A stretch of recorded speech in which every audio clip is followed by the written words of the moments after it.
Naging protaktibo ang naging pagbisita at meeting ni Pangulong Ferdinand R. Marcos Jr. kay US President Donald Trump sa Washington, D.C.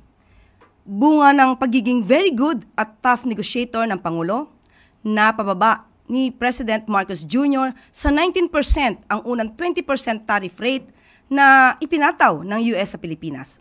Ayon sa Pangulo, maituturing na significant achievement para sa Pilipinas ang 1% na bawas sa tariff rate sa bansa.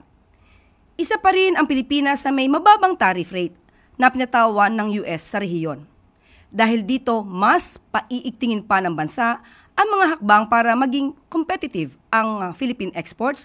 Base sa records, hindi naman US export dependent ang Pilipinas. Sa madaling sabi, may epekto pero hindi ganon kalaki ang impact nito sa bansa.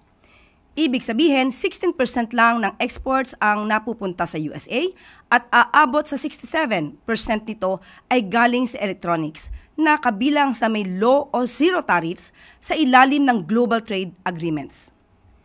Kinumpara naman ni Pangulong Marcos Jr. ang open market at kinumpirma niya at zero tariff agreements ng Pilipinas at ng United States sa mga certain markets lamang.